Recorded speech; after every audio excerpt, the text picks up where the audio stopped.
What's up, guys? Thanks for tuning in. It's JD's Custom Buggies.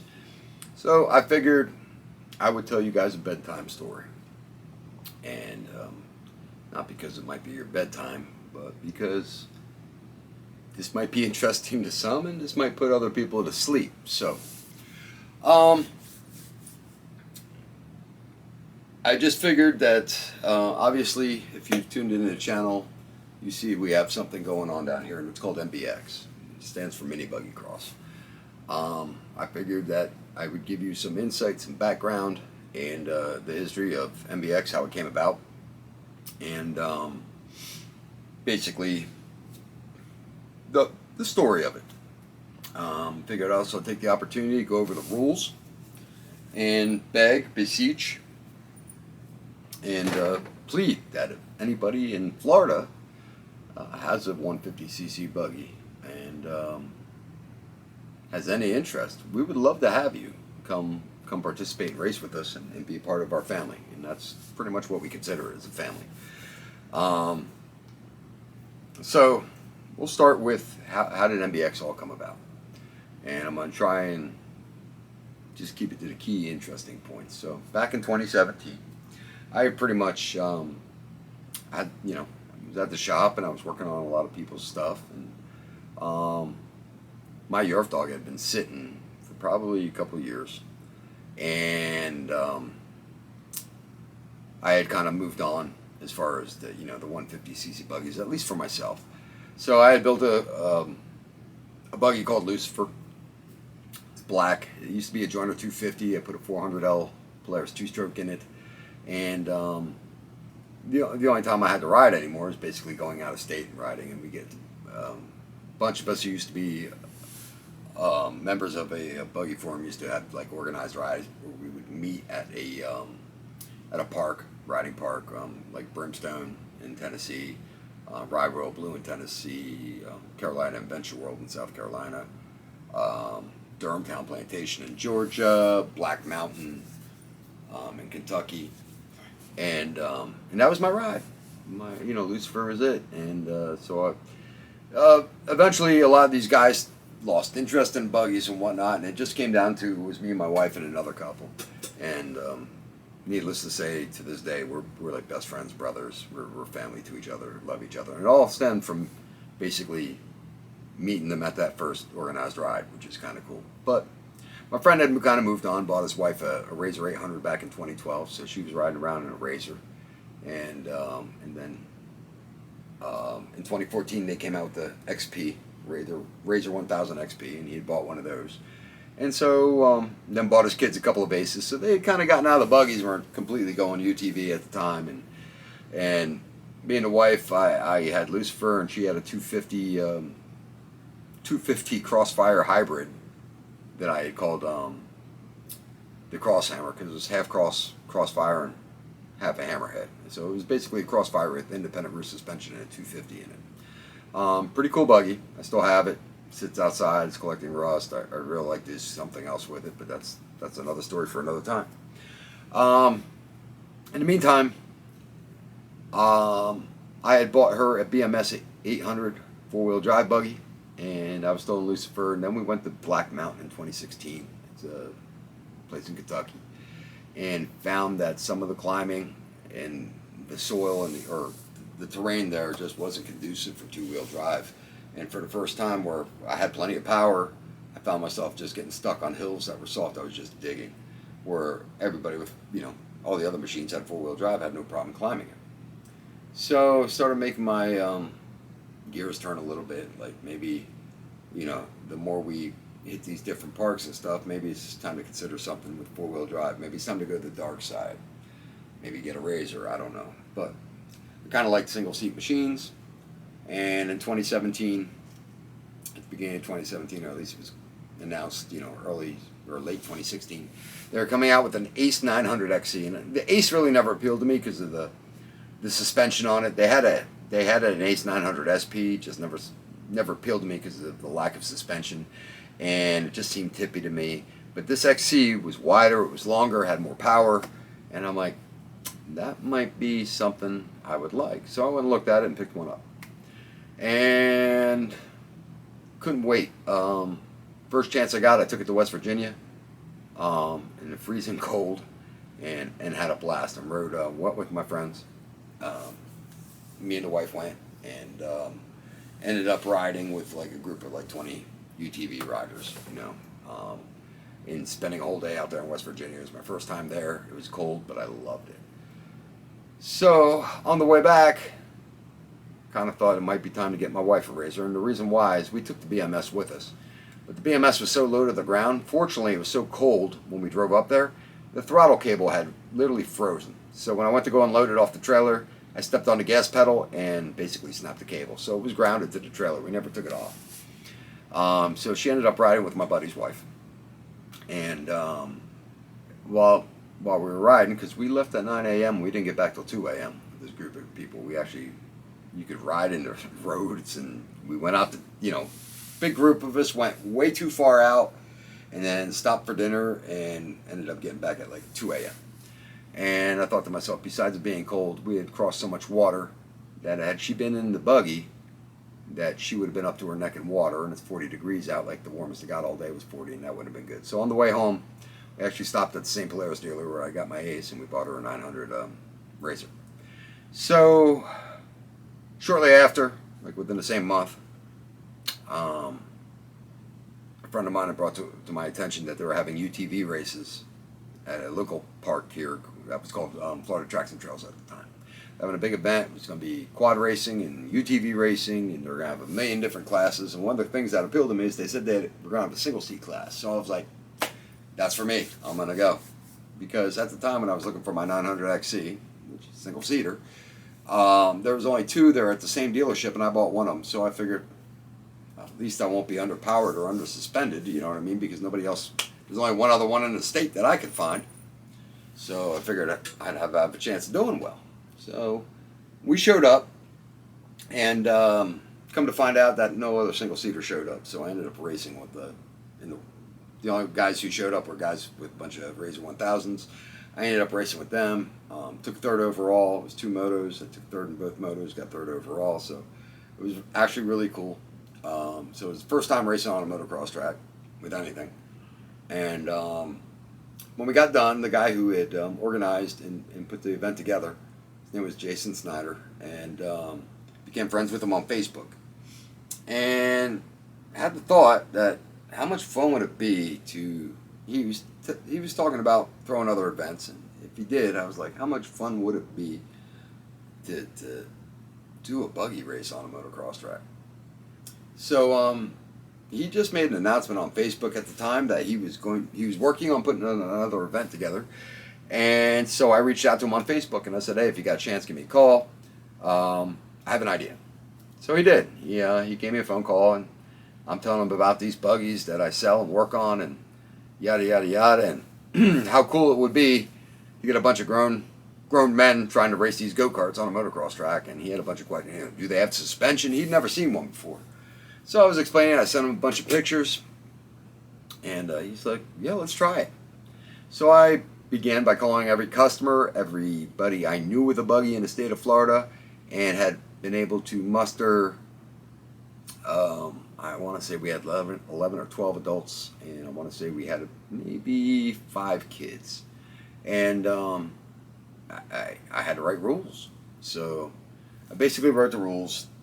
I was trying to keep it very cheap and whatnot, and didn't know who was coming with what, but I kept the rules at 155cc, because at the time, in 2017, that was the only drop-in kit there was. There was no 61mm drop-in kit.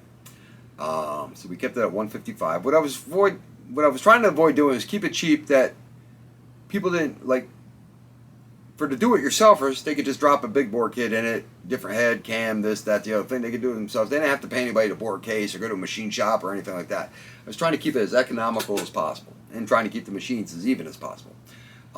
Came up with a no-stroker rule, because the Hammerheads and Trailmasters, the ones with internal reverse motors, there was no stroker crank available for them. So I was trying to make it a driver sport and keep it cheap. So basically, he's trying to keep it as even across the board as possible. So with chassis, I basically went with an anything goes kind of thing. Anything you can think up with, do, that's fine. carburetor, anything goes. CDI coil, aftermarket stuff is all allowed. But the engine had to be disc displacement. And clutching, whatever, anything goes.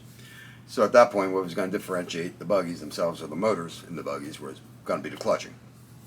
So anyway, he threw the event in July at Lazy Springs Recreational Park. We went down. We had a blast. We had a lot of fun.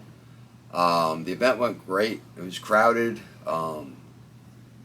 It was cool because a lot of people had never seen the buggies before, but everything went really, really cool. So the event's over. We all go home.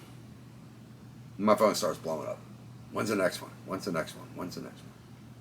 So I contact Jason. I'm like, any plans for another event? He's like, I got something in the works. I said, okay, so let me know. So in September, he announces that he's going to have another event and include dirt bikes in it. And it was going to be on New Year's Eve, 2017. So, got a group of, got the group together. We all went down, we raced that. Attendance wasn't quite as good all the way around because probably it was on New Year's Eve. People had plans. So then that event was over. And my phone starts blowing up again. So I contact Jason again, and Jason had to go for some back surgery. He had had a previous back injury and had previous surgeries before, but this was going to be the big one. They were going to do stuff. I don't remember the details, but it was about putting like metal in there and doing things, And this was, he was like, this is the last chance at trying it, but I got to do something with my back. I want to be healthy and this and that and the other thing. So this is going to be a big surgery. I'm going to be laid up for a couple months and this and that. And if it goes well, he goes, I should know right away because I've done it so many times. And if it doesn't go well, then, I need to know. So basically, the surgery went down at the beginning of 2018 and had taken, some time for recovery, and we'd keep in touch. And basically, we got to about September of no, I'm going to rewind that. It was about summer. It was August of 2018. And we were having a long discussion. We were on the phone for a couple hours. And we were coming up with all kinds of ideas, but he still wasn't healthy. He was just his body was having a hard time with the whole thing, and he was going back to the doctors, and they were planning another surgery, and because something didn't happen where his body wasn't accepting the metal, and he was just having a rough time of it, which really sucked. So I know during this conversation we were talking, and we were talking about like making a schedule, making a point series out of it, and having like 5 events planned, so people already knew when they were going to be on the calendar. And he's like, I don't know how much longer I'm going to be laid up. I have another, he's talking about another surgery going on, and I said, Jason, my biggest fear is that I'm going to lose the crowd that I've got because they're hot for it. They really want to do it. And then we got to talking, and he mentioned Kenny Yoho's name. Kenny Yoho. In the I4MX series. And he's like, well, let me do this. Let me try and give Kenny a call and see if it's something he'd want to work with. And I said, all right. And this was on a Sunday, and I was leaving Monday morning to go to Scottsdale for a trade show. And he tried to call Kenny. There was no answer. And he's like, well, I'll keep trying, and hopefully he calls me back. So during the flight, we get off, I turn my phone off, and as soon as we land in Scottsdale, I turn my phone on and I get a message from Jason. Spoke with Kenny, very interested, wants to talk to you when you get back. And he said, I gave him your number. I told him you'd be back Thursday. I said, awesome. So I get to the shop on that Thursday, and Kenny calls me. We talked for about an hour and a half about the whole thing. Just about all kinds of things, and I was explaining and the rules and this and that. So he's like, yeah, I'd like to try it. He's like, I used to have UTV races, but these guys could never seem to keep them running long enough to, like, by the end of the season, there'd be like one guy left. And I said, we should be able to handle it. So he was talking about he had a fall series called the Mega Series, and if we were interested in doing that we could do that because it was right around the corner. And that the main series had just ended, and that his banquet was in 2 weeks. And he asked me if I was married, and I said, yeah. And he's like, well, let me send you and your wife a couple of tickets And why don't you come to the banquet, see what it's all about, and want you to experience it and everything. He's like, can you bring a buggy with you? I said, sure I can. So he gave me all the lowdown on everything. He sent me the tickets. I take the wife's buggy, the number 52, because it's the prettiest buggy at the time.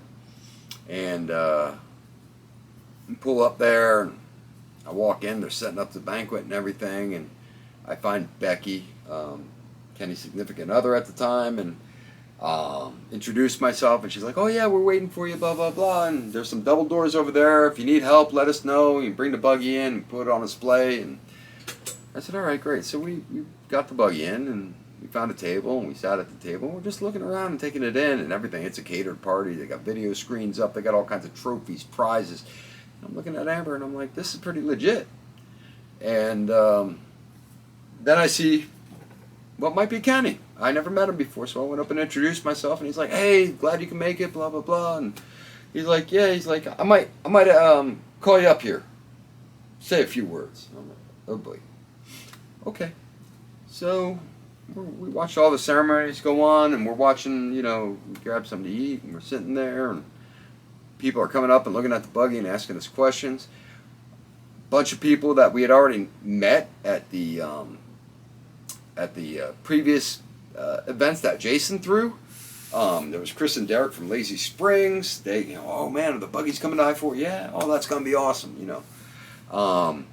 Matt Sarmiento had met at Jason's events. Met him there, and we were talking for a while. So it was like we knew some people, which was kind of cool. Then Kenny calls me up there, and I just winged it and said, yeah, blah, blah, blah, blah, blah, buggy, buggy, buggy. Gonna be at the Mega Series. And so, but it went really well. I was like, and on the way home, I'm like, yeah, Amber, this is gonna be cool. This might work. So, we picked 3 dates out of his 6.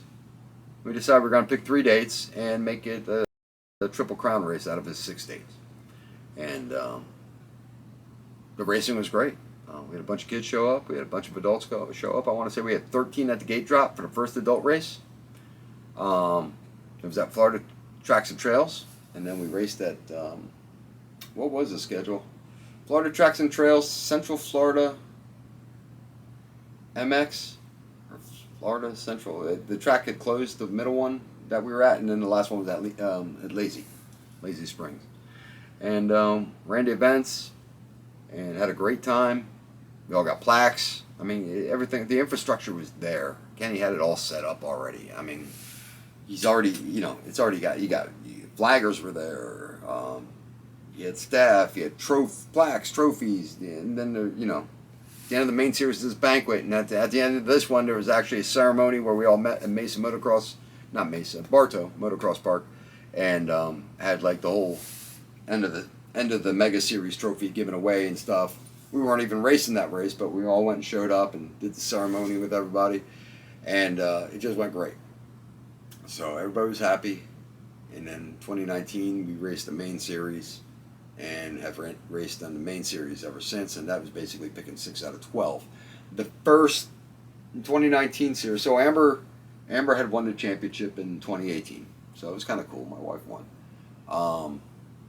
And she raced her butt off. I know I couldn't catch her. And then in 2019, it was another hard-fought deal, and she won that one also. But what was really exceptional about the 2019 series is we stepped in it. I mean, we stepped in it and come out smelling like roses, because Kenny was putting plans into place to do live streaming on YouTube, on a YouTube channel that was called National Sports Broadcasting. And they were live streaming with a 5-camera shoot every race of the season. And we were in that. And Kenny had found a local guy who's doing the commentating. Call him Doughboy. Locally, great guy.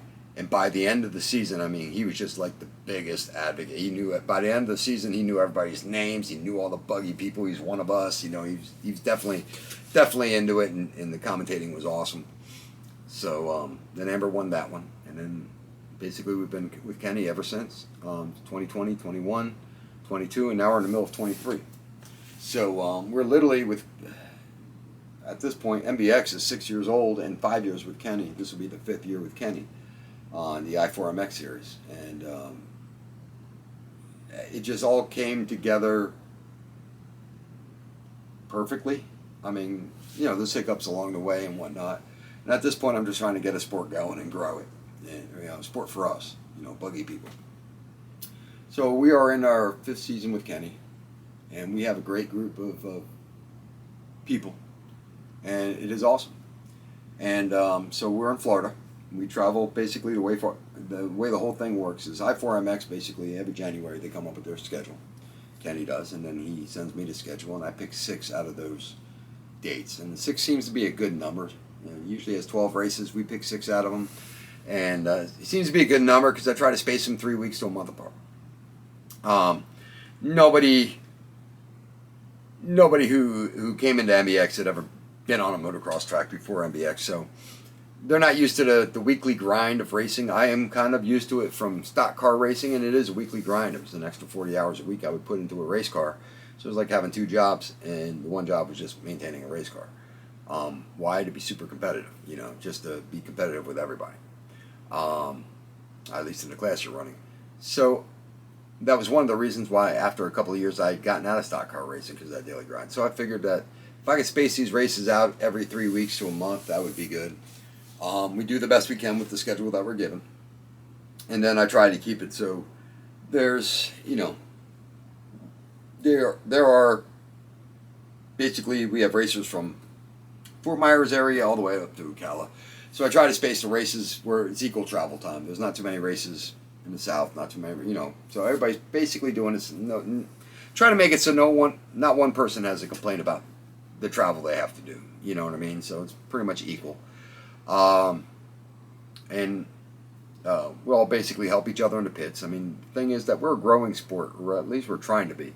So, I mean, the last thing I want is that for anybody to show up at the track and not be able to make it to the track. So, I mean, if it means that I've got to get my hands dirty or someone else, or we all help each other get to the gate. And that's the main thing, just to get us all to the gate, to have a good showing. I mean, the other added benefits is a lot of these guys never, they bought the buggy and came racing, or they had the buggy, didn't know how to work on the buggy. But at this point, I mean, these guys can pull their own motors. They can do, there's some stuff that they won't do or can't do, or I don't blame them. You know what I mean? There's some stuff that maybe I'm left better off to do. Maybe internal motor stuff, or just advice, or this or that, the other thing. But I mean, these guys went from not working on anything as far as a buggy or ATV, that they're pretty much self-sufficient. They can work on their own stuff. The first couple of years were hairy. I would spend basically all day between, on practice day, basically working on people's stuff. At this point, they've learned enough through the whole thing that they're working on their own stuff, which is awesome. It makes me actually feel good. The whole goal for whether it be MBX or GotBuggies.com or the videos, the YouTube videos, is to help people be self-sufficient. To be able to work on their own stuff and know how to diagnose stuff and fix stuff. That's the whole point of this channel. So at this point, we're on our 6th season. 5th with Kenny, and we look forward to more. But what I would like to do is get it to grow. I feel like the last 2 years we kind of hit a wall as far as getting more new people in. So, I mean, if you're in the state of Florida, contact me. Contact me on Facebook. Contact me. My phone number. I think I put my phone number. But I mean, if you need my number, just ask it in the comment section. I'll put my phone number. I don't care. The main goal is to try and grow the sport. So, as far as the rules go, so the rules motor-wise is 61 millimeter. Your choice of cam. 61 millimeter cylinder. Performance head if you'd like. Whatever head. Port and polishing is allowed. Your cam choice. So the motors are all basically spec, no strokers. And like I said, basically there's no stroker rule because I want all the buggies to be able to be even. So there's some internal reverse motors out there that have a very unique crank that there's no stroker crank for them. There's no replacement stroker crank. So I want to keep I want it to be a driver sport. Clutching, anything goes. Basically, clutching is where the money goes into the motor. I mean, all these motors are the same. It's just who's dumping more into the clutching than other people. So clutching, anything goes. Anything that you feel will make you faster. Chassis, anything goes. Whether it means that I build you something, or you're a you like to do fabricating. That was the whole appeal to the buggies to me, was that as soon as I got one, I knew I needed to make it better, and that was why I raced the cheap class in stock car racing, was that I liked the aspect of doing it myself, or coming up with a better way to build the mousetrap instead of just buying parts off, buying A-arms off a shelf and putting them on and spending, so that's why I ran the cheaper classes in stock cars. Just the whole thing to any ideas that can make you think outside the box. We actually have a guy, Steve Lamson, he's on his second build. I mean, he's built 2 buggies just for the racing. One was independent rear suspension. Now he's working on another contraption that's just completely different from any other buggy I've seen, as far as a 150cc buggy or GY6 buggy is concerned, where the motor's in the chassis with him, sitting where the passenger seat would be. And I love that. I mean, I know the work in progress can be frustrating as far as getting the performance and dialed in, but I love the aspect of it. I wish there were a couple more Steve Lamsons doing that kind of stuff. So, chassis, I'm trying to promote creativity. You know what I mean? So, I will say that you'll probably want to fit a certain box that's conducive to, you don't want to make a buggy that's too wide. If it's too wide, nobody can pass me. Yeah, but if it's too wide, you can't pass anybody either. So there's no rule to it, but 60 inches seems to be the good width. You know what I mean? 60 inches is a good width for a buggy. 5 feet. As far as safety, so the valve cover tube gets run to the back of the motor, so you can use like your vent tube. It needs to go all the way to the back of the motor and point down, and that's just in case of a rollover. That's a safety issue. If it rolls over and you have just a short tube on there, chances are you'll get hot oil dumped on your head, and we know because we've seen it happen before. So the vent tube needs to be routed to the rear. You need to have at least a 4 or 5 point harness. Okay, the over the shoulder thing that you found in the old Yerf dogs, that don't cut it. You have to have a 4 point or 5 point harness. 4 point's fine if you're comfortable. You don't want the 5 point. I prefer 5 point because it keeps the lap belts down where it needs to be. It keeps them, so when you sit down on the shoulder belts, it doesn't ride up on you. But you need to have a safety harness. Stock harness is good. I don't recommend them. I prefer that you buy an aftermarket race harness. I would suggest probably a 2-inch harness. 3 inches is very thick. Won't work on a kid. It's way too thick. It'll cut into their neck. And I used to use 3-inch on a stock car. It's very stiff. On something like this, I think 2 inches is much more comfortable. So I would say 2-inch safety harness. Tires and wheels, your choice. As far as tire size, that all comes down to preference. But motor rule, like I said, is basically 61 non-stroker, and basically carb, CDI, coil of your choice. It's very easy. If you have any questions about the rules, you can ask. And basically, I'm just trying to keep it like a cheap driver sport. So, if you have any questions, leave them in the comment section. If you're more than interested, get in touch with me somehow. I'm easy to find. Get in touch with me. I'd be more than happy to, and we would love to have you. But I'd be more than happy to get you started. If you want a buggy built, the average cost of a race buggy, if someone brings me a chassis, and I have chassis here. I mean, I could probably build something from scratch too. You're looking at about $3,500 to $4,000 by the time it's all done. That's for me to build it, and that comes with a complete welded roll cage.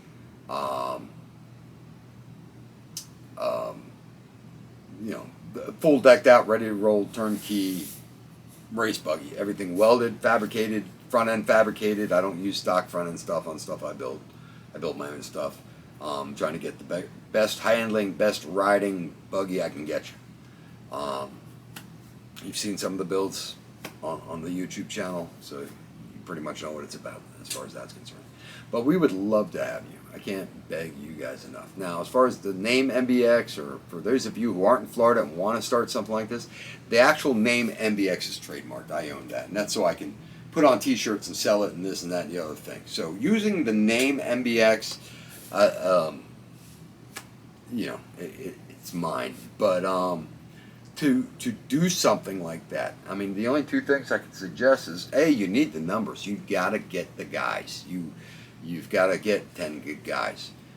You get 10 guys, then the two routes to go is either go to your local motocross track and say, hey, listen, we would like to try a class.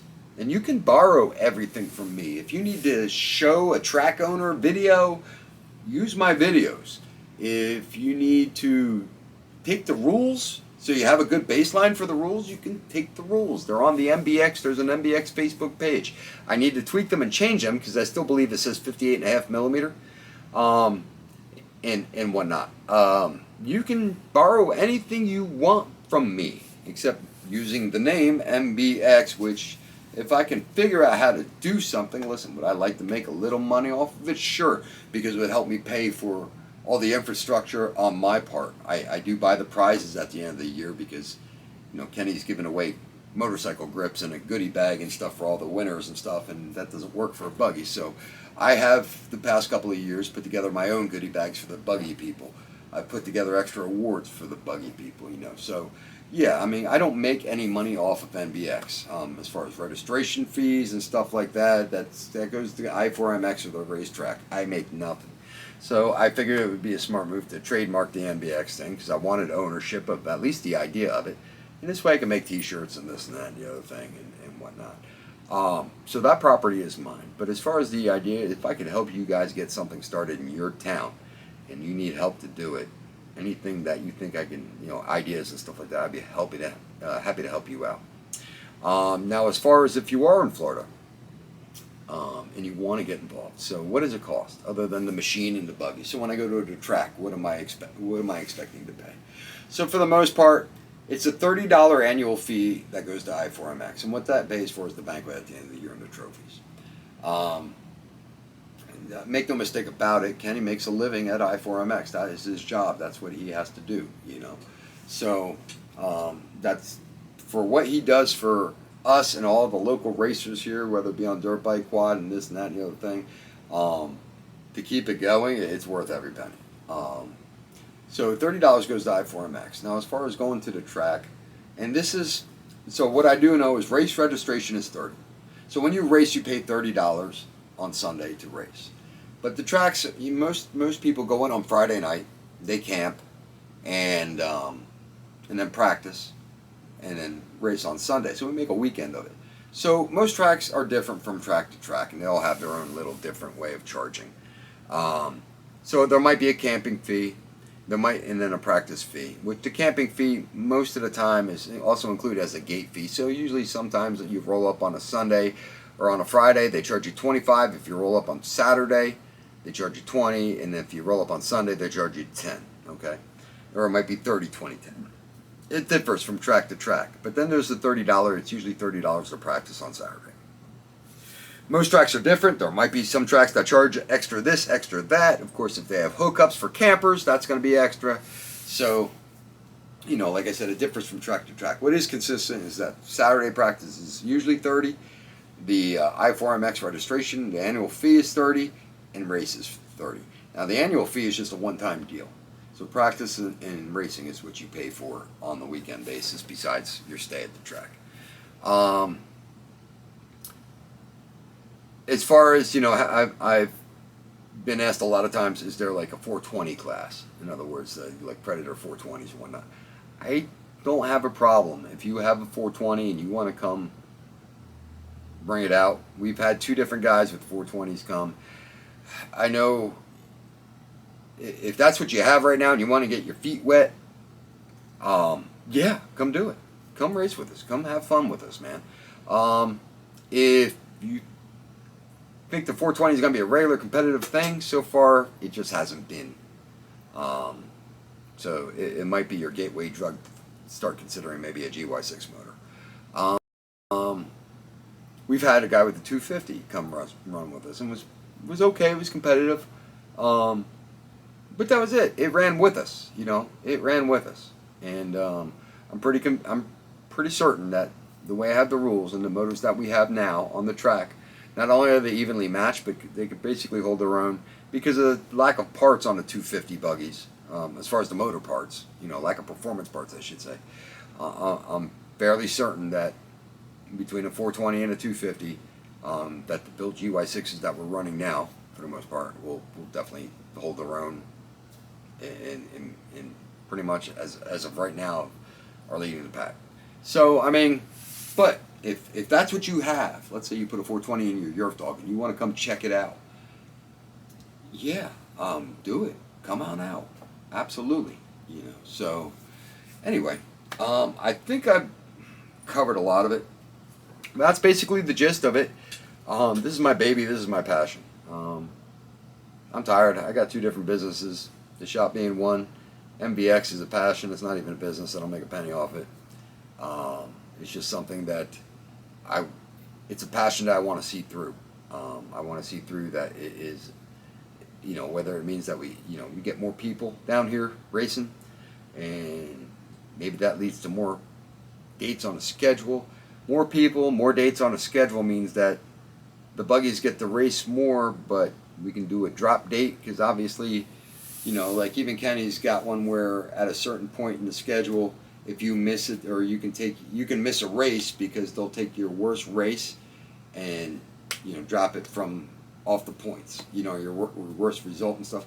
I mean, I would like to see the schedule expand, but only if we have more racers expand. If we had enough racers, I mean, I can't race forever either, you know what I mean? But being committed to I4MX and Kenny, I need to, the way I feel about it now is that I need to show up to every race myself, only because, you know, and there have been an instance where I've been sick and didn't make it. But as far as, you know, if I'm able to make it, then I need to be at every race. Why? Just to have that extra head at the gate. Just so it's not, you know, a completely empty class. So I will keep showing up until I'm confident enough that we have a good amount every week. What's my dream? I'd love to see 15. That was my goal. I have yet to see 15 at the gate and 1 gate drop buggy-wise. That's my goal. If you would like to help me with this goal, please get in touch. I would do everything I can possibly do to help you out to, you know, get you there. Whether, you know, if you need to work on the buggy, that's what the shop is for. We do work on the buggy. You know, I can build you a buggy. But if this is something that interests you, or if you just need advice on what you need to get your buggy doing, listen. There are a lot of self-sufficient people out there. Don't need me. I get it, and that's great. But come race with us. That's the only thing I'm trying to get done. But yeah, I'd love to see that goal of 15 at the gate. That would be awesome. So, I'm going to leave you with that. And thanks for letting me have you here for a little while. If you have any questions, leave them in the comments section. Please hit the subscribe button, hit like, and if you need parts, go to GotBuggies.com.